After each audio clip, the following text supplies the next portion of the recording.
ಇಲ್ಲಿ ನೋಡಿ ಮತ್ತೊಂದು ಅದೇ ರೀತಿಯಾದಂತಹ ಘಟನೆ ನಡೆದಿದೆ. ಚಾಲಕನ ನಿಯಂತ್ರಣ ತಪ್ಪಿ ಕೆಎಸ್ಆರ್ಟಿಸಿ ಬಸ್ ಕೂಡ ಪಲ್ಟಿಯಾಗಿದೆ. ಅದೃಷ್ಟವಶಾತ್ ಬಸ್ನಲ್ಲಿ ಇದ್ದಂತಹ ಪ್ರಯಾಣಿಕರು ಪಾರಾಗಿರುವಂತದ್ದು. ಇಲ್ಲೂ ಕೂಡ ಚಾಲಕನ ನಿಯಂತ್ರಣವೇ ತಪ್ಪಿ ಕೆಎಸ್ಆರ್ಟಿಸಿ ಬಸ್ ಪಲ್ಟಿಯಾಗಿರುವಂತದ್ದು. ಪ್ರಯಾಣಿಕರು ಪಾರಾಗಿದ್ದಾರೆ. ಅದೃಷ್ಟವಶಾತ್ ಚಿತ್ರದುರ್ಗ ಜಿಲ್ಲೆ ಚಳ್ಳಕೆರೆ ತಾಲೂಕಿನ ಹೆಗ್ಗೆರೆ ಬಳಿ ಘಟನೆ ನಡೆದಿರುವಂತದ್ದು. ರಾಯಚೂರು ಕಡೆಯಿಂದ ಬೆಂಗಳೂರು ಕಡೆಗೆ ಹೋಗ್ತಾ ಇತ್ತು ಆ ಬಸ್ಸು.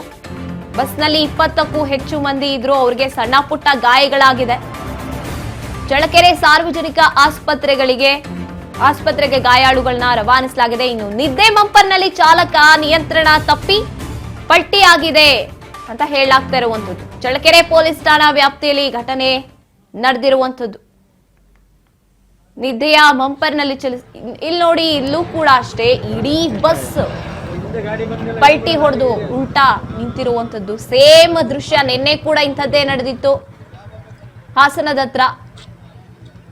ಇವತ್ತು ಈಗ ತಾನೇ ಒಂದು ಸುದ್ದಿ ನೋಡಿದ್ವಿ, ಅಲ್ಲೂ ಕೂಡ ಇದೇ ಪರಿಸ್ಥಿತಿ ಆಗಿದ್ದಂಥದ್ದು. ಯಾಕಿಷ್ಟು ಬೇಜವಾಬ್ದಾರಿಯನ್ನ ತೋರಿಸ್ತಾ ಇದ್ದಾರೆ ಚಾಲಕರುಗಳು ಅಂತ. ಇಡೀ ಬಸ್ ನಲ್ಲಿ ಕೂತಿರುವಂತ ಪ್ರತಿಯೊಂದು ಜೀವದ ಜವಾಬ್ದಾರಿಯನ್ನ ಹೊತ್ಕೊಂಡು ಹೋಗ್ತಾ ಇರ್ತಾರೆ. ಅದನ್ನ ಮರಿತಾ ಇದ್ದಾರೆ ಇತ್ತೀಚೆಗೆ ಚಾಲಕರುಗಳು. ತಲೆಯಲ್ಲಿ ಏನ್ ಇಟ್ಕೊಂಡು ಸಂಚರಿಸ್ತಾ ಇರ್ತಾರೆ. ನಿದ್ರೆ ಮಂಪರ್ನಲ್ಲಿ ಈ ಚಾಲಕ ಹೋಗಿ ಈ ರೀತಿಯಾದಂತ ಪರಿಸ್ಥಿತಿ ಉಂಟಾಗಿರುವಂತದ್ದು ಅಂತ ಕೇಳಿ ಬರ್ತಾ ಇದೆ. ಚಳ್ಳಕೆರೆ ಪೊಲೀಸ್ ಠಾಣಾ ವ್ಯಾಪ್ತಿಯಲ್ಲಿ ನಡೆದಿರುವಂತಹ ಘಟನೆ ಇದು. ಇನ್ನು ಸಣ್ಣ ಪುಟ್ಟ ಗಾಯಗಳಾಗಿದೆ. 20ಕ್ಕೂ ಹೆಚ್ಚು ಮಂದಿ ಇದ್ರು ಆ ಬಸ್ನಲ್ಲಿ.